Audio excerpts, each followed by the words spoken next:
Unanimous podcast here with Sean McComb. How we did today? All good, yes, all good yourself. Not too bad. Sean McComb, Sean McComb. McComb. McComb. A lot of people call me Fucking McComb. off after the obviously the interview in Glasgow, we sort of just touching on, you've been there since May now. How are you sort of finding the country and everything? I've found my feet well. I came in May. The weather was obviously a bit better, so it was easier to... It was nice and sunny there. It was easier to go for training, but I know the lads, like I've known Danny for a bit through Paddy and Tyrone, and obviously I trained with Paddy on the Irish team for 5-6 years, Yeah. so I was close with him, stayed in the room and stuff together for years, so when I joined the team like, and came to Glasgow, it just fell right in, like, right on the feet, like, and just hit the ground running and haven't looked back from it. I guess it's a massive help, so obviously staying in the same rooms now and like having those people around you. That's it, it's like what we're used to in the Irish team was like a high performance unit. You stay together, you train together. This is what it's like now. A lot of people say professional boxing is a lonely sport. Before I was turned professional, a lot of people were making me aware that it's a lonely sport, and be aware that it can be very lonely at times and stuff. But not here, it's not, because this is the same. This is the same setup, same idea really. Stay in a room together, we train together, and we eat together, and that's it. Yeah. So it's the same idea as what we've done in the amateurs. Yeah, I guess some people see it as lonely because I think quite a lot of people can't sort of train in the same place where they live with their family and stuff, Yeah. for different reasons, I guess. But of course, it's most people move away from home to train, which is hard, obviously. But yeah. Sort of accepted as like a sacrifice these days. That's what it is, really. It's a big sacrifice for a lot of people, especially with young kids and stuff. I'm lucky enough I have no kids, like. But for the likes of Paddy and Tyrone, they've 2 young kids each, and it must be hard from being away from home. So we just try and bypass time with a bit of crack, have a laugh as well, enjoy it while we're here.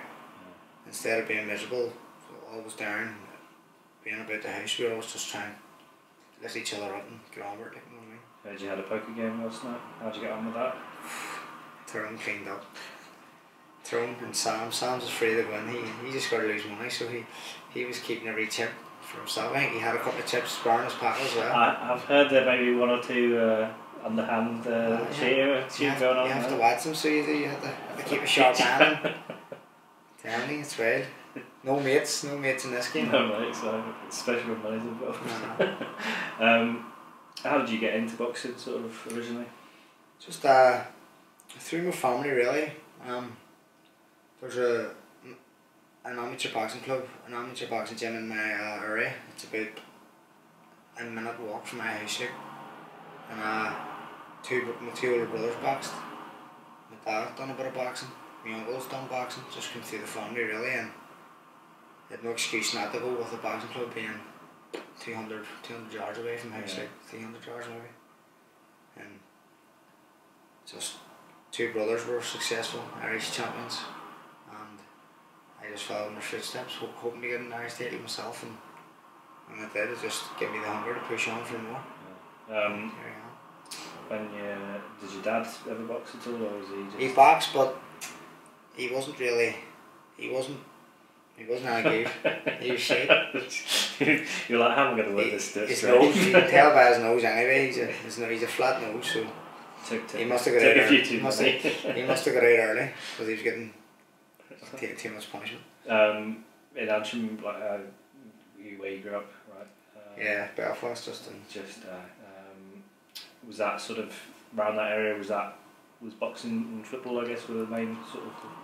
well, boxing was massive. I would say when I was younger, in my area, every single one of my mates done boxing. Every one of them, there was crowds of people queuing up to get in. When the shutters went up, everyone was rushing in under the door to get the best gloves and stuff. So the place was packed when I was a kid.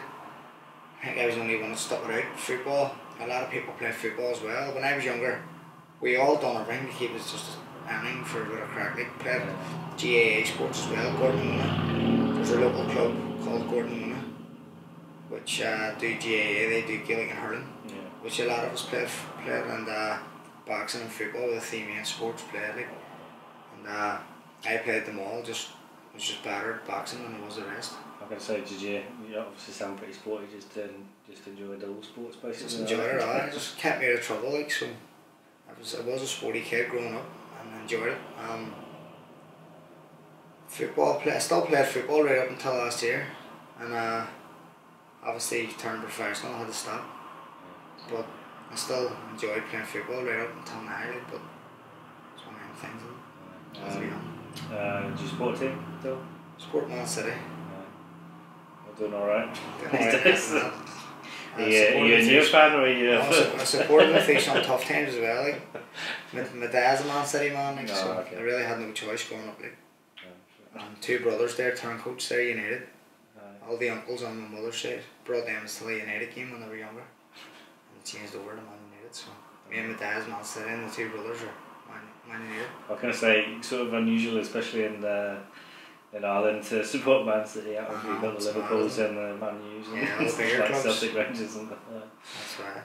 They're all sheep.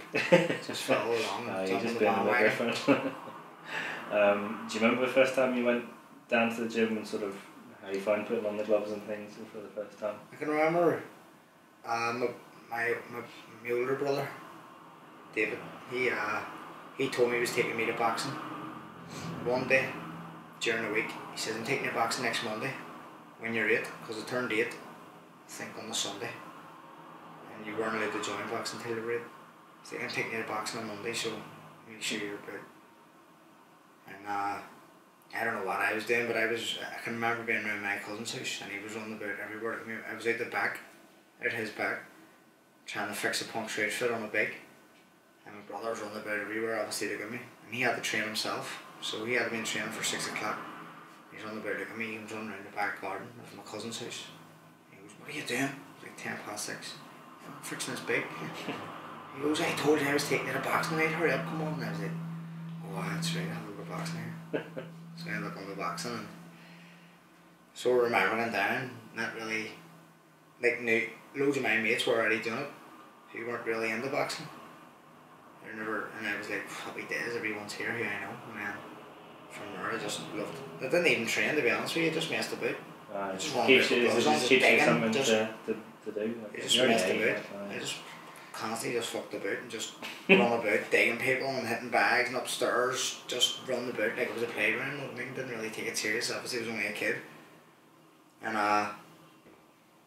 it was obviously hard for the coach to control maybe 50, 60 kids running about. I was going to say, from the sounds of it, it sounds like a mini zoo. He just stays on the ring and just let us spar all day, and that's what I done. That's what I loved doing, sparring. The rest was all shit to me, like. Hated doing the bags, any sort of training was shit. It was enjoyable. Just pushing yourself, and then just took it from early. When did it sort of start to become more serious for you? It was about, I remember I always had really good potential. I was always talented, like, but I never won the national title until I was 15, which was mad because I was tipped every year to win, but I was never fit because I never trained. So I never trained properly, like. And I remember my coach saying to me that he's getting someone in to train me, another coach who's going to make me train. And this other guy came in, he's the youth Irish coach now at the minute, Billy McLean. He got him in to train me because I wasn't training and I had all the potential in the world. And he got him in to train me for like 2 or 3 months. And I trained really hard with him. He pushed me, like, and I got fit then, and I won my first Irish title. And then from there, I think I won them every year after it. I started going, right, this is what it's like to be successful, this is what it's like. So I knew what it took to train for the first time ever. And then I just took it from there every year, and I think I won an Irish title at every level, right up from 15 till elite level. Was that sort of your first sort of taste of success? If you put in the work and I knew then what it took to become successful, and everything just came together at the right time, like, I suppose, because all these kids are winning Irish titles from 11 right up till they were 16, 17, and then boom, start drinking, get a job, get money, get a bird, don't know what to do themselves, don't box no more. Or if I had done that, I'd probably done the same, because I didn't know I've done it all. No regrets. No You don't regrets. didn't go there down the drinking a burst line. I did a bit, like, but I balanced it, had a good balance, so it was all good. Get it right. When was the first like big tournament you remember? Sort of international tournament. I went till, I remember I was 16 and I won the under 18 championships, Irish championships in Dublin, and they were picking 7 fighters to go to the Europeans, and I was given away 2 years, so my coach didn't want me to go, but I was adamant that I was going. I was telling him there was no ifs or buts. It was, I'm going and that's it. If you don't let me go, I'm changing club, sort of thing, which I probably wouldn't have done anyway, like, but it was just, that was my attitude. Yeah. And he was going, "You've next year, you can add the under 18s again next year and go to the World Championships." I was going, "Well, the next year as well and this year, but I'm going." Yeah. So the Irish team had a round robin tournament, which was 4 countries in Dublin, and you had a fight every day, win or lose, you still fought. And that's how they decided on who they were going to pick, who they would pick. So whoever performed well and got the wins on the round robin tournament would be selected to go to Europeans, because there's only 7 spaces out of 12 or something at the time, I think it was. And there was only 2 of us who won all 3 fights. It was me and Jason Quigley, who went on to win a European gold in. Yeah. And then they picked me, and obviously another 6 fighters after me, but my coach was like, didn't really want me to go. And I went and got to the quarter-finals of Europeans, which wasn't a bad achievement, like, for someone who was 16, giving 2 years away, like. So that was my first major international tournament and my first year on the international team, really. Whereabouts was that? I was in Szczecin in Poland, and I lost to Poland in the quarter-finals, like, by a point. So I done well, I got a lot of experience from it, and again that took me on to another level, pushing on towards elite, and I was happy enough to do that, like. Yeah. How was that like? How was going to Poland and competing and stuff, because it's not... That was my first, that's like I'm saying, it was my first international. Obviously you're seeing all these different countries and you don't know what's what and what styles. Like a lot of people, like Jason, one of the guys who won gold, and another fella, Davy Joe Joyce, he had lots of international experience, so they knew which countries were top countries, like Azerbaijan and stuff. I had no clue who they were. I couldn't even. They were a big country, class country, and a class nation for boxing. And Ukraine, all these countries that I didn't really respect. I was like, who are they? I didn't even know who they were. And they sort of knew that these countries were the best countries, so they knew who they wanted in the draw, where I didn't care. You know what I mean? I was just like, sure, I gotta get. I didn't know much about anything. But for that, to do that in my first tournament, I won 2 fights, beat Hungary and Turkey, and lost to Poland, like I say. But to do that in my first tournament, it gave me an eye-opener of which countries are good. Then I was able to sit down and assess all the other countries, watch what they were doing, what style they had, and then take that back to my own gym and tell my coach, and obviously work on a few things myself. Yeah. And then again brought me on to a different level and pushed on from there, and it's a brilliant experience for me. Does it help having sort of brothers that were boxers as well, like sort of growing up? 2 brothers. One stopped boxing when he was about 16, 15, 16. He started bricklaying, getting a few quid. Like I say, he was the first one. Liam, his name. He won an Irish title when he was 11. He was the first one in the house to do so, and he had the attitude like, don't really need to train anymore. Titles, and it was all see you win the Irish title as a kid at that age, like, you have to be a really special talent, like, you need to be, like, it's boxing in Ireland's massive. In Belfast alone, Belfast is a small place, like, there's like 36 clubs or 40 clubs maybe in Belfast, which is, you can get around the whole of Belfast in 10 minutes, like, you know what I mean? Or one end of Belfast, the other in 15 minutes. So it's that small, and there's 40 clubs, say, so it's really massive to win the Irish title at such a young age. It's a special talent, and my brother done that, and after that he just stopped training. Just thought he was good enough to do it, and lost out the following year, and then he just lost again in the final the following year after that, and he just started, you see him just drifting away from it, sort of. And the other brother, who was older, started winning them every year after it. he lost his first year and won them every year after it, and then he took off and he won 5 or 6 size titles, and the other brother only won one. He just left, stopped boxing when he was 15, 16, got a job and sort of went right. It was good that the both brothers went 2 separate ways. One kept boxing and ran on to sort of elite level, and the other brother just drifted away, so it sort of gave me a path of where I want to go. Like watching the two of them growing up, do I want to go and work or do I want to go and box? I sort of went with the one who went to box. It seemed easier, like than going out and starting freezing cold brick now. You know what I mean? As well, is it good? Did you find that you maybe didn't get the success straight away? Because from what you're sort of saying, that some kids are like, oh, I've done this and that. It was good. Don't really want to do anything. I think it was good in a way. It kept me hungry. You know what I mean? It gave me something to push for. They used to wind me up in the house, the both of them. You say, you can't win Irish title, you can't win Irish title, you can't win Irish title. I used to say, I will, but I will. It used to annoy me so badly. I was like, fuck, I hate them. I hate the two of them, like, because they had something that I always wanted, was an Irish title, but it was, they were slagging me, going on, you can't win an Irish title. But I knew I always could. It was just up to me to do it and actually train for it. And when I done that, then the other brother like, sure, it's only one Irish title, what's that mean? It's only one Irish title, so that's easy. Had to do it again, and then now I've took off and done more than any of the two of them ever done. Like. So good rivalry back in the day. It's good to have brothers going up for that reason. Like. Yeah, I think I was the same with my brother, like sort of spur each other on and wind each other up, mainly probably. Can't be bad, is it? It's good in a way, it's good. Maybe not at the time because we want to kill each other, like, but now looking back, it was definitely worth it. Like. What was the sort of, when you were sort of aiming for Commonwealth and Olympics and things, what was the sort of first one that you sort of aimed to qualify for?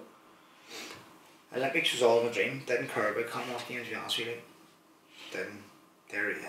Looking back at them, I think it's not even an Irish team, it goes away to them, like, you know what I mean? Yeah. It's like an Ulster team. It's in the north of Ireland. It's easy, and you don't have to win an Iceland title to be on that team either. Yeah. So that wasn't really something I really cared about, to be honest.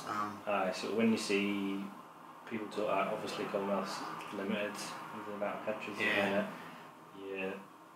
it is always going to play second fiddle to the Olympics. And big time. Like, Olympics is the biggest. Like, anyone who, most people say, I'm not sure about Ireland, but I'd say most other countries would dream of being a world champion, or Irish boxers or dream of being a Olympic champion. I don't know why amateur boxing is such a big sport in Ireland, but it's just what people want is to be an Olympic champion. It's so unique. Like, GB would have near enough an Olympic champion every 4 years, at least one maybe, in boxing, where Ireland are just pushing for an Olympic champion. We haven't had an Olympic champion. Katie Taylor won an Olympic gold, obviously, and Michael Carruth in 1982. So from that, everyone's just chasing. There's 2 Olympic champions in history, Irish history of boxing. Everyone else now is just chasing that success, and Ireland pumps so much money into amateur boxing. So hopefully they get it soon. There's a couple of really good talents now in Ireland that are capable of doing so. So hopefully now they can push on, maybe get one in the next Olympics. Just like, especially for Ireland, I remember speaking to Paddy, he was talking about the sort of money he was getting paid to be like stay amateurs. Like, it's a lot of money compared to some money, like, to especially in some pros that sort of have to double up on jobs and things. You can earn a lot in Ireland. It's big funding, and it's tax free as well from the Irish Sports Council, which is good. It keeps you amateur, and like you say, a lot of people are working more or less training and working full time in the pro game, which is it's very hard to achieve your dreams when that's happening. But in the amateurs, they look after you, but it takes a lot to get that. Like, you have to be. You near enough have to be a professional athlete yourself. Yeah, that's what you are. You're a full-time professional athlete, but you're performing at an amateur level, which is, and again you have to achieve massive. Like, you have to achieve an Olympic medal or a world medal to get that, and it's not easy. Like, when you're 5-6 fights in 10 days. I mean, against 5 or 6 different opponents, different states, different countries. Keeping the weight and stuff as well. You have to be a seriously good boxer to do it. and when you do achieve it, you deserve the money you're getting. You deserve the €40,000 a year you're getting. Yeah. It's worth it. Was 2012 the first one you sort of aimed to try and get to then? Was that? I was sort of looking at it, but I was 56 kilograms and John Joe Nevin was 56 kilograms. He had already qualified before I entered the Elite Championships. He won a world bronze, so I qualified him for London, and I fought him in the Irish Elite Championships after it, and he beat me by a point. It's only 17, like, so it was a brilliant achievement. He's an Olympic silver medalist, 2-time world bronze medalist, and European champion. Yeah. And I was only a 17-year-old kid pushing on towards trying to get on the elite team, and he beat me by a point. So I knew from that fight that I had talent, and I was still young. There was plenty of time, so obviously I was London out the way anyway, and I just started pushing towards Rio in 2016. Yeah. Moved up a weight till 60 kilograms, and I held that for like 4 or 5 years on the elite team. Yeah. I went till Doha, the World Championships in Doha to qualify. Was beat by a split decision by Salimov. He's Azar, he went on to win a silver, and then 2 weeks after he came home from, I think it was Doha, the Elite Championships were on again, which didn't give me much time to rest or hang, so I came back and I was 67 kilos, I was a stone overweight, and just killed himself making weight. The box at 60 kilos, I should have moved up there and then to qualify, like, but I didn't, and I struggled to make a weight, and I lost out to David Oliver Joyce in the final of the Elites, and he went on to qualify. So it was just, I think I could have managed myself better instead of putting on 7 kilos after the championships, the World Championships. I could have managed myself a bit better, knowing that the Elite Championships were coming up, but I didn't, because I was pissed off that I was beat and stuff like that. It's hard to stay fully focused for so long. I mean, my full focus for 10 weeks was on the World Championships. Then I lost out on a split decision till the World Champion, which I thought I won. I was like, I'm that close. And then I was just annoyed, so I was put on 7 kilos, and then I had to lose it all again in 2 weeks. So I probably should have either moved up to 64, which I was thinking about doing, or lose the 7 kilos and push on for that weight, 60 kilograms, which I done and I lost. So it's my own fault, really. Like, I messed up in that part. I should have moved up, and that's just the way it is. And I stayed on the Olympics. I guess you can't beat yourself too much up over it. Like, it's one of the things I don't care about it, to be honest with you. Obviously it was a dream of mine to become Olympic champion or go to the Olympics and win a medal for Ireland. Would have been unbelievable for me, like. And I believed I was good enough to do so. It was just, like I said, managing myself properly to do it, and I didn't. So you can have all the ability in the world if you want. It's just about managing your career properly and making the right decisions at the right time. I made the wrong decisions at the right time, and that's just the way it went. And now I have new dreams. I've moved on. I haven't looked back. Don't regret anything. I've learned lessons from it. I've gained experience from it, and it won't happen again. I'm a better man today for it, and I believe I'll push on to achieve massive things in professional boxing. When you were sort of growing up, when did you make, like, was it around like 16, 17 that you made the decision that boxing was the route I want to go down to rather than say another career, or when everyone else was going I was still going to college and doing like a sport degree in college, and to be honest, I wasn't never really any good in school. Like, I couldn't be annoyed. I didn't listen, didn't do any work. See, having to do coursework and study and revise and stuff, it just wasn't me. I couldn't do it. Couldn't stay focused for long enough to do it. I got so frustrated all the time to get that away from me. I'm not doing it. So I was just bypassing time by going to college to keep my dad off my back, keeping my off my back. Everyone's slamming me, you go to college, you go to school, and I think sort of, and then probably similar years where you sort of college or like university or whatever is like the sort of the route that you push down. Maybe not so much now. It's just sort of to give myself 2 pathways, and then when, like I say, I was 17. I fought John Joe Madden, and he beat me by a point. I got called down till the Irish team as a number 2, number 3 sort of thing on the B team, and they pay like, they called it like travel. They paid you like your travel costs and your living costs. So it was only like, they give you like 1,000 or 1,200 euro every 3 months. I was only 17, so I was getting 1,200 euro every 3 months. I was loving it, because I was still getting like money from college. They give you like £30 a week. So that kept me taking over. I was going to Dublin full time as a number 2, so I thought, right, these can see potential in me, and then I knew what it was like to train as a full time athlete as well. So I stopped going to college and started going to Dublin every week, and then a year later after that, I think I won my first elite title, and went on the Irish team full time. Went to my first first international elite tournament and got a silver medal. 4 fights in 4 days, won a silver medal, and that put me on funding, 12 grand a year, a grand a month after that. So I just stopped college and just take it from there. It's like, right, I'm on a grand a month, tax free.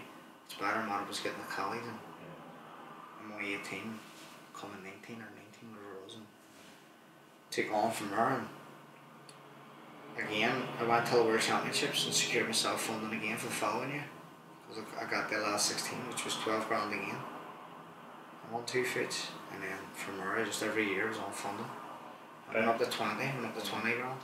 I won a European bronze medal and stuff like that. So that kept me on funding and kept me as an amateur for 5-6 years. And so that's why I didn't go professional or go and work or do anything. So it just happened. It wasn't really like, I don't know, obviously I wanted the 40 grand a year, but I was happy enough for the 20 as well, like, at such a young age. It was good for me. Were your parents supportive of you going down the boxing route? A bit, but the one we were college too, like, my dad was still on to me, like, even when I was on 20 grand a year, like, I was on, and I was getting sport funding from up north as well. It's a different governing body. So I was getting 8,000 tax free off the north and 20,000 tax free off the south. So I was on 28 grand a year, and I was only 20, 21, 22. And my dad was still on to me to go to college. I was like, I'm on more money than you. What do you want me to go to college for? He's like, you need your backup plans. What happens if you get injured, or what happens if... But I wasn't thinking like that. You know what I mean? That's negative. I was just, I didn't care. I'll worry about that when something happens. You know what I mean? There's no point in worrying about something that may never happen. You know what I mean? So I was just living in the moment and just taking it as it came, and was happy enough for it. Like. Do you reckon you're lucky that things have worked out like this, or regrets? No regrets. Like, happy enough the way everything's turned out. There's been loads of ups and loads of downs. Loads of downs where I felt I've been robbed out of opportunities to do stuff in boxing, but I don't dwell on it. I don't care. I get over it and move on. I'm here today. I'm very happy now where I'm at in my career, and I believe I'm on a good path now, heading towards the right things.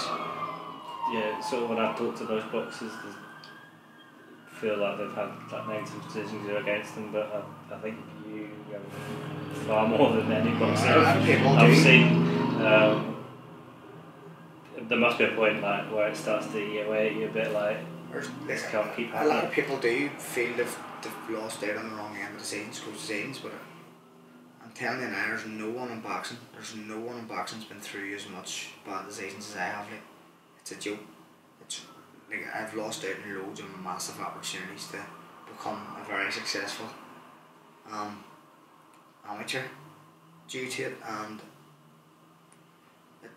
there was times I was like, what's the point? What is the point? I can't put myself through this every day of the week. But then you go back, you regather your team, like the amateur team, and you think about it and you go, this is it. It doesn't really matter, like, because it's a way of life now for me, you know what I mean? This is what I know, this is what I'm doing, this is just what it is. It's not up to me whether I win. It's up to 5 judges sitting in a ring, but it doesn't mean you stop training. You know what I mean? So I just had a different outlook on life, just still training, still fit, still winning, still losing, still healthy, still got a roof over my head. Yeah. I've got all the important things in my life that I need, so I'm not going to dwell on 5 judges thinking you lost a fight when you really won a fight. Yeah. So, and amateur boxing's corrupt the accord. Like, you've seen it. You've seen decisions over the years yourself. Like, it's just bad. It's just bad for sport. Like, and it's hard. Or like I said, there was times where I just felt like, get me out of here. What's the point? A load of people saying to me, why do you do this? Why do you put yourself through this for? And I enjoyed it, to be honest with you. Enjoyed the training, enjoyed the atmosphere, enjoyed the buzz, enjoyed it all. Yeah. Enjoyed winning, hated losing, but it just made me hungry and made me a better person. Yeah. I think sort of people sort of like openly admit that boxing is corrupt, and like is it, especially with the amateurs as well, like with judges' decisions and things. Like, do you think there is something that can be done to sort of overhaul it, or do you think it's too too rooted in it? I don't think so. Like, definitely don't think so, because there's big countries known for stuff, big names in boxing and all. 2 judges. The judges are all on a panel within like the IBA, so they all have their own recruits who they have judging every tournament. They know who's who. If they like a style and they like someone, the way they box, they're automatically watching them because they like them. But you can't help yourself, we're all humans. I like a style, and if I'm watching if I'm at the World Championships and I love the Cuban style of boxing. Yeah. If I see a Cuban fighting a Russian, which I also like, a Russian style of boxing, they're very explosive, very fast, very powerful, completely. But I automatically see myself drifting towards the Cuban more, watching what he does rather than what the Russian does, because I like his style better. It's more like so judges obviously tend to do the same thing with countries, big countries, who have a successful background in boxing, and it's what happens. You can't stop it. You can't beat it, because it's a country name, and it's a country on a country. It's like, right, here we go. And then another thing, I've had judges from Ireland, and a Cuban is fighting someone from Azerbaijan, and he thinks, and the winner of the Azerbaijan and the Cuban fights Ireland next, he could go, right, one of these 2 fighting someone from my country. Who would I prefer? Who would be an easier fight? Yeah. Who would be an easier fight for my country? And then maybe judge it on that too. It's a joke. It is a joke, I think, but I don't think there's anything that ever be done about it. Yeah. As well, sort of the decisions cost you, like as you said, sort of major tournament spots and things like that. I think 2014 was one of them. For the Commonwealth Games, the Commonwealth Games, and politics and Ulster boxing was terrible there for a decade. Like, it was ridiculous. I'll tell you actually where it started from for me. 2010 Delhi Commonwealth Games. They had an open box off. This is to select a team, so each winner was told they'll be going to the Commonwealth Games, right? So they had an open box off in 2010, and I won it. I beat Ryan Limburg, who was he was the elite champion, 6 times Ulster elite champion, and he was the big favourite. I beat him, but 4-1 it was at the time. So automatically I thought I was going to the Commonwealth Games in 2010. Happy days. The Ulster's Council picked every other champion other than me. They went and had a meeting and a vote, and they voted someone else in, McComb, who didn't enter the championships but had lost previously to Ryan Limburg, who I beat Ryan Limburg beat him 3 times, who I beat 4-1, easy enough, and they didn't select me at all to go. I was like, wait, what happens here? Like, what's the point? Why do you have to win and still not get picked? And I was the only one on the team that didn't get picked. So I started there, and then 4 years later I was elite Irish champion and didn't enter the Ulster Championships for that reason. But it doesn't matter, because it was elite. It was the champion of the one island, Ireland. I mean, only is one Irish boxing team. Yeah. And they made me have a box off. He says, fair enough, we'll have 2 mutual judges from down south up. So they done that, and they didn't use the 2 judges. and it was a disgrace. I lost 2-1, which was an absolute disgrace, because I won the fight easy, hands down, and just give it against me. Like I say, it's a vote. The judge doesn't he's not going to give it to you, so they just give it against me, and then go to Commonwealth in Glasgow, which was a disgrace. And they were 2 massive opportunities for me to get on the team early. In 2010 would have given me massive experience, in 2014 massive experience, going into 2018, and it probably would have set me up nicely to qualify for future events. For Rio. Could have done better. I could have done better at the World Championships. I would have progressed better with that experience, and they're just really small things that happen. Why do you think you were not favoured in those and other people were favoured over you for those decisions and things? The Ulster board, really, it's the Ulster board of province within Ireland, right? Mm-hmm. They have their own committee. Their committee was completely against my club, right? They just didn't like my club. They didn't like my coach. They didn't like me. That Holy Trinity. Holy Trinity, yeah. They're just totally against my club, and that's the main reason. That's all. It's down to a small few on the committee who run Ulster boxing were just completely against me, like. Yeah. And no denying it. They can't deny it. They know who they are, and I know who they are. And I'm glad I'm over it all now. I'm past it all now. They're just fucking idiots at boxing, like, to be honest. They don't deserve to be in boxing, and see now, rightly so, none of them are in boxing. Yeah. They've all been voted out, and they're not welcome in boxing anymore. There was a big overhaul. Yeah. Was it after 2016 that was Yeah. sort of changed that? So now they're all gone. Because you were sort of vowing like you didn't want to. I wouldn't box again for them until John Conlon took over as Ulster High Performance coach, and Charlie Tolan took over as the chairman and the president of Ulster, and that pushed me on to go till the Commonwealth Games then for them in 2018. Yeah. So that was obviously your first sort of, I say major. Obviously you'd been to like World Championships. been the World Championships, been the European Games. Been to 3 World Championships, the European Championships, European Games. European Games is the same setup as the Commonwealth Games, the village, same things, all multi sports, stuff like that. So I sort of had a bit of experience, but Commonwealth Games was sort of the same idea, like, but different countries, like. Yeah. How did it feel when you sort of qualified for the Commonwealth Games? I knew I qualified, like. Yeah. I knew when the committee changed, when the Ulster boxing changed, I knew I'd already qualified, like. So I didn't care, to be honest with you. Didn't even care about it. I was still in between going and not going. I still hadn't made a full decision on whether I was going to go or not. And then I knew it was my last year as well, amateur. So I thought I'll just go and push on, try and get a medal, set me up nicely for going pro, get a bit of publicity about myself, and then take it from there.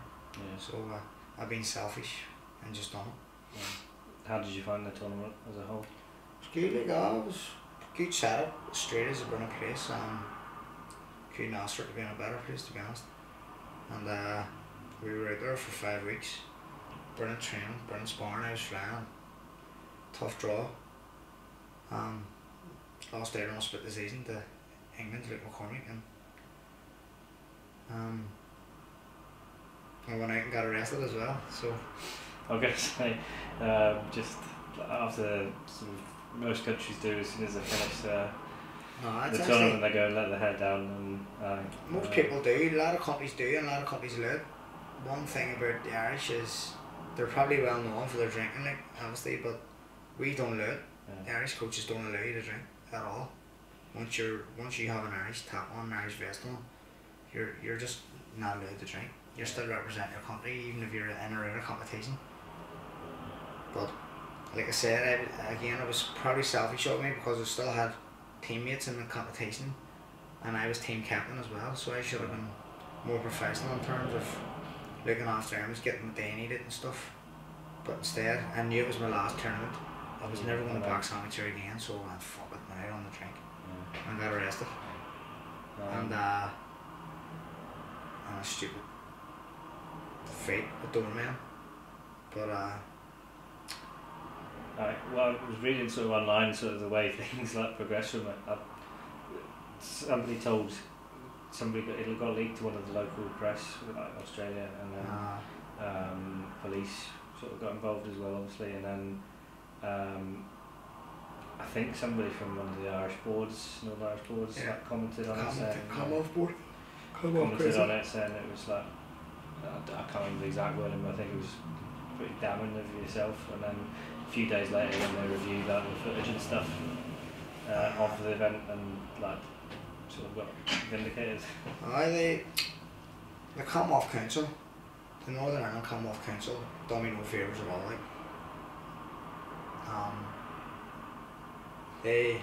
I knew I was innocent the whole time. Like, I was out of the village. I was put out of the athlete village. I was staying in a friend's house over. He looked after me well. Fair play to him. Like, he didn't have to do it. And they were ringing me saying they're booking you a flight home. I said, it's not booking me a flight home, because I'm not going home. And they were like, my coach was ringing me, Sean, where are you? I was like, it doesn't matter where I am, I'm safe, I'm good hands, I'm in my friend's home here. All these things are trying to book you a flight home. He says, tell them to book me a flight home, I'm not getting on it, I'm staying here. And he was like, well, I was like, John, I'm innocent, I don't care what anyone says, I'm innocent, go and review the CCTV footage. So what was it you were actually accused of doing? And if I've assumed the case is closed. They done me, I don't even know what it is, but they arrested me, they put me in a cell, and they charged me with being a public nuisance, causing public nuisance. So I got released on bail till that fella's house he was in, and I was staying there. Then the next day I woke up on the settee and he was laughing. I was like, what's going on here? He was like, you're all over the news. I was like, what for? He was like, I don't look, you're on the news. I was on the news. I was like, oh, Jesus, here we go. For all the right reasons. My phone was dead. I was like, here we go. Turned my phone on, the phone was going mad, missed calls from everyone panicking. I was like, what's going on? And then my coach rang me, John Collins phoned me. Where are you, what's going on? Everything, what happened? I was like, nothing. It's all getting blown out of proportion, it was stupid. So I explained to him what happened, and then I told him he was innocent. The Commonwealth Council went and done an interview, a report on what happened, and basically said that I was guilty and that I was sorry for my actions, and my behaviour was ridiculous, all this stuff. It's just bullshit. Yeah. You know what I mean? So they should have done that, because it turned out in the end that I was innocent. When they got to review the CCTV footage, they seen that one of the doormen hit me first. I reacted, obviously. Yeah. They pinned me to the ground and the police came and arrested me. Self-defence. So, okay. Self-defence, exactly. But before the Commonwealth Council knew that, they went on ahead, gave a report to BBC Sport, and I put out all the thing that I was acting in a sheepish behaviour and all this bullshit, that I was guilty, which and the whole time was wrong, because I knew I was innocent. Yeah. And John, my coach, and the background staff that was working with boxing all knew, believe me, they trusted that I was innocent, because I'm not a liar, you know what I mean? I don't tell lies. What is there to lie about? If I was wrong, I just threw my hands up and says, John, listen, I fucked up here, I'll go home, sorry about that. But I didn't. I fought and stayed in that fella's house until we seen the CCTV. And when we seen the CCTV, that was it. And the Commonwealth Council, Northern Ireland Commonwealth Council, couldn't have treated me any worse, to be honest with you. Like, they blackened my name, they just stood out there that it was just running about like I was running about gallivanting Australia, causing trouble, throwing the toys out of the pram because I lost. And to be honest with you, they didn't even say sorry either. So, fuck ends. What was it like to be involved in that? Was it scary at all? Nah, I didn't care. Didn't care. Like. And now one of my mates phoned me, like he phoned me, he was like, what's happening? And he was like, don't worry about it, you're sweet. I was like, I'm sweet anyway, I have that personality, right? I honestly don't care about anything, like, you know what I mean? I'll live to tell the tale. Who's going to say anything about it? The only thing I was worried about was, people take me for this lunatic, and that like promoters or managers or future career. Like not want to get signed where whoever I want to sign with, they're going in and taking a chance on him. He's on the way like a lunatic, which wasn't true. You know what I mean? Yeah. So I was a wee bit worried about that, but thankfully MTK. Yeah, it all came out anyway. That was innocent. So obviously MTK I was speaking to previously anyway. It still signed me, thankfully enough, and I'm here now today. 4-0 going in the final before Christmas, so couldn't ask for much better. But at the time, one of my mates phoned me from back home. He was laughing down the phone. I was laughing with him, explaining what happened and stuff. And we all thought it was a gag, which it was. It was funny, like it was funny the way it happened, and it was funny the way that it was on TV and stuff, because it was all bullshit.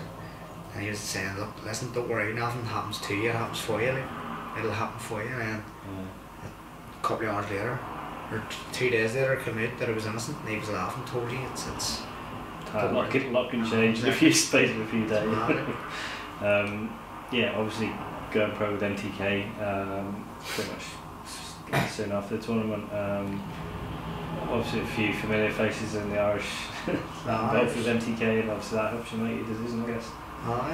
They're doing a lot for boxing. They're giving everyone an opportunity, MTK, so fair play to them. They give me an opportunity, and I just felt the time was right now. Like, to be honest, I've been through how much longer can it go on for me to just keep getting these bad decisions just when it matters to me. Like, I've done it all. Like I said, I've been to all the major tournaments you could possibly think of. Been to 3 World Championships, been to 3 Europeans, Commonwealth Games, European Games. The only thing I'm missing is the Olympics. So what? I've got all the experience in the world. I was 25 years of age when I turned pro, and I believe that was exactly the right time to do it. Boxing's booming in Belfast. Carl Frampton headlined the Windsor Park show. McComb headlined his own show in the Odyssey Arena, or the SSC Arena. Paddy Barnes fighting for his first world title, and then Tom McKenna fighting for a big WBO Intercontinental title against Jack Carroll. Boxing's just through the roof at the minute. Ryan Burnett, a unified world champion, too. So what better platform can you ask for to step onto, like, as a pro? I just felt 25, all these are ahead of me now at the minute. I can fight on all their shows with a bit of luck and push on, and hopefully in the next year or two I can be me. And I believe that's exactly what's going to happen. Why do you think Belfast boxing in particular is so big at the moment? Like I said I said half an hour ago, there's 40 clubs in Belfast. The Belfast City Council pump a lot of money into boxing. It's the best thing for kids, like, to be honest. Most kids fight in the street. Put them in a ring and let them fight. If you're good and you're dedicated, like, it disciplines you. It makes you a better person. Stick at it, and that's why we're so successful for such a small company. The council pumps so much money into boxing. And I think even as a country, even like a lot of opponents sort of, like, you get like Nolita Donaire and things commenting on like how like everyone knows who he is. Probably if he, when he was here last month, probably wouldn't have been. No, that's it. It's just I don't know. It's the culture, isn't it? It's really the culture. We all fight. We all know how to fight. You go into a bar, and you're guaranteed to fight. You know what I mean? At the end of the night, someone's going to fight in Belfast, no matter where you are. There's guaranteed to fight outside the club, like. So it's the culture. It's the way people. You're well equipped, at least. I'm retired now from corporals. Bare knuckle. No, but it's the culture. So everyone growing up, I would say 80% of Belfast people have boxed at least once in life, or stepped in the boxing club and trained for at least once in their lifetime. Kids from everywhere. It's crazy. For your first 4 fights, they've been pretty a wide range of stuff, but pretty, like, you've obviously boxed Windsor Park. Was it Titanic as well? Have you done Windsor Park? 2 weeks later, I was in Birmingham on the Americano card. 3 weeks after that, I was in Titanic, and then 2 weeks after that, I was in Boston. You're not messing around. Not messing about, no. That's the way I like it. I told at the start, I says, when I was speaking to MTK about going pro, Just give me the fight and I'll fight. And I'll fight in that road. I don't care where I fight. I'll fight. Couldn't care where I fight, to be honest with you. All these people have these things with small hall shows. I'll fight in that hallway. I wouldn't care. Like. It's a fight. At the end of the day, you know what I mean? I'm trying to climb a ladder. After this video, let's go. Let's go. Get the candy apples up. I'll get absolute. Get the candy apples up. I'll get absolutely bad. Just like I says, let's get it on and get any show you want to put me on. Don't hesitate. Just throw me on it. Don't even think about asking me. Just do it. I'll be ready. I'm training full time. I was always a full time amateur anyway, so I'm used to it. Whatever you want to do, whatever fights you want to put me on. I'm ready to do it. I'll never turn a fight down there. So. Which of the four were your sort of favourites out of the lot?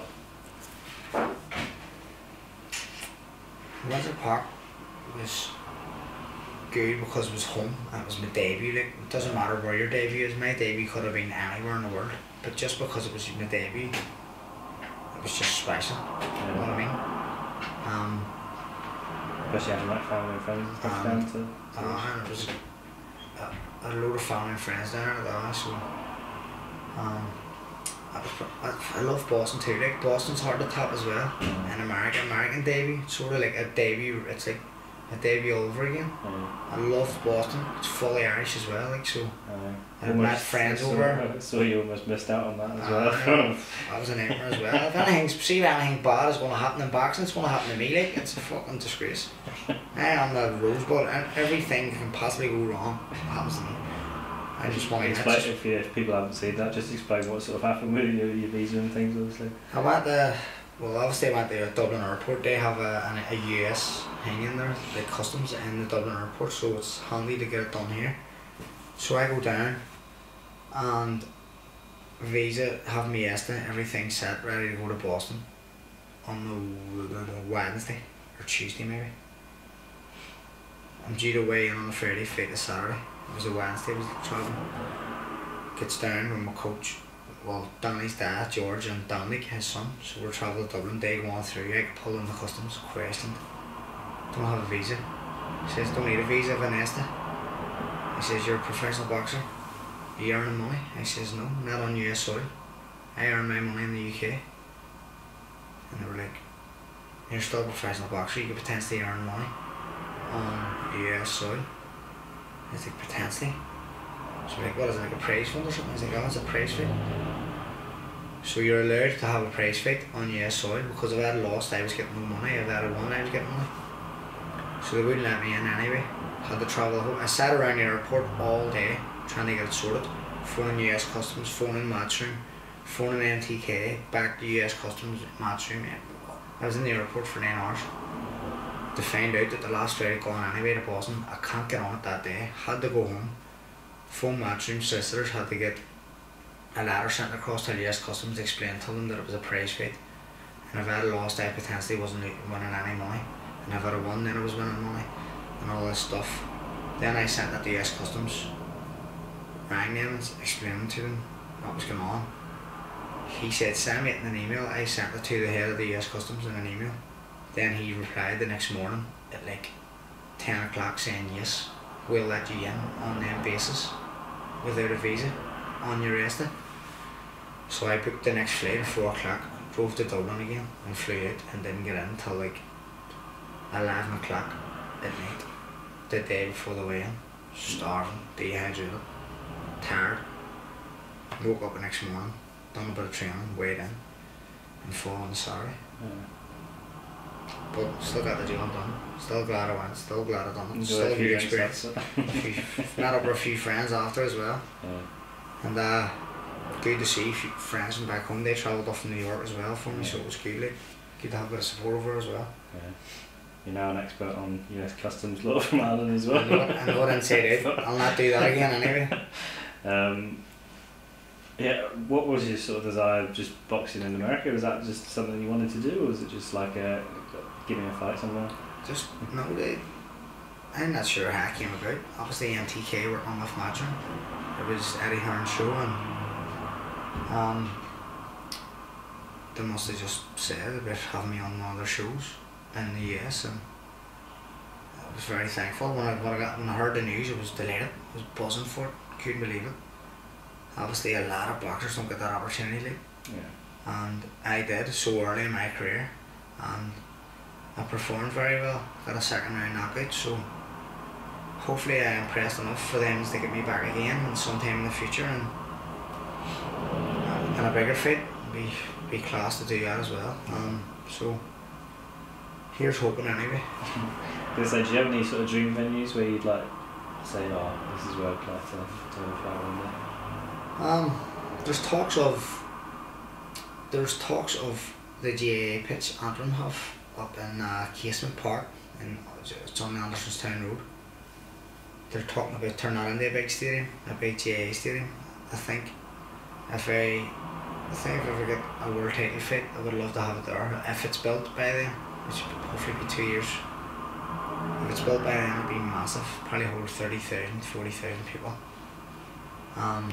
You get a big undercard with Michael Conlon. I'm not saying he'll be on the undercard, I'm just saying if they're the big names in boxing myself, Paddy Barnes, Michael Conlon. So, I mean, if Michael Conlon's tapping the show or wherever it may be, just think it would be a dream venue. It's right on the Andersonstown Road, exactly. Right along where I live, going under the Falls Road. It would be massive for West Belfast, and I think if it ever did come off, it would be a dream come true. Yeah. You have some boxing in Belfast again in a couple of weeks. 2 weeks today. Yeah. 6 rounders, so sort of stepping up the rounds. Aye, it's me now pushing on. 6 rounder. The last 4 were 4 rounders, so I'm pushed on now to 6 rounder. Just before Christmas, which will set me up getting into the new year perfect. Hopefully after Christmas I can push towards the title. I'm hoping for a Celtic title league. I'm almost sure it's vacant at the minute, so hopefully MTK can work the magic after Christmas and get me a Celtic title fight. Who'd like potential opponents and stuff? Who would you? It's vacant, so whoever wants it. I don't know who held it. I think Jason Easton. I think he held it before he got his license revoked, so maybe he would want to win it back. And if he does, I'll fight for it. No sweat. Or that's only one name, just throwing it out there. I don't know what else he's won from there or what's going on, but I don't really follow pro boxing, to be honest with you. I haven't a clue about it. But I believe I'm good enough to win a Celtic title. I'm in my 6th fight, so whoever it is, that's how. You said that you don't follow boxing, like you find out quite a lot with some boxers that just like in your downtime you don't want to look at it at all and not really fussed about it. I'm not interested in it, to be honest with you. Don't care. Not yet anyway. I'll only be interested in my future opponents when I know they're going to be opponents of mine. I don't know who my opponents are, man. Like, what I mean, it's like journeyman right up the eye. So after Christmas, I'm hoping that's when I'll start taking a proper interest in it, because I'm hoping to be fighting for titles, which means I'll know who my opponent is, and then I'll start to be more specific on who's who around the sport and my weight class, obviously. Say when you've finished your pro career, what would you like to have achieved? You've sort of touched on it there with the world titles, but is that the world champion really? Probably good enough. I'm not probably good enough, in fact I am good enough. I know I'm good enough to be a world champion. Like. I think I would like to do a couple of different weight classes, move up. I'm big, I'm 6 foot tall, like, and I'm a super lightweight. Potentially move up to late middleweight if I've filled out properly and done the right training and the right diet. But I'll take it one step at a time. So I'm hoping within the next 12 months to have a good title, maybe even a European or a continental title of some sort by the end of next year. I'd be happy with. And then that would set me up going until 2020 with fighting for world or European title and potentially a world title by the end of 2020. It would be massive for me. They're realistic targets for me, and like I say, with MTK do a brilliant job managing boxers, so they manage me in the right direction. I don't believe there's anything that could really stop me, to be honest. You obviously see like Paddy and stuff getting the world title fight and after Paddy's he got what, 6 fights, world title fight. He's exceptional at his weight class, like very powerful, very strong, and he's old as well. He's getting on a bit. He's 30 now, coming 31 maybe, or maybe he is 31. So he sort of had to fast track really fast. I have been fast tracking first. They've had me out every month. So you've got like a journeyman schedule. Exactly. So they're pushing me out there really fast, which I'm very happy and thankful for. But next year now, hopefully I can just get the right fights with the right titles and the right progress in the right direction towards, like I say, a world title. Anything you'd like to add at all? Or? Bang, groovy chip. That's her. Listen, thanks for your time, Sean, and best of luck in Belfast in 2 weeks now. Cheers, thank you. Good man.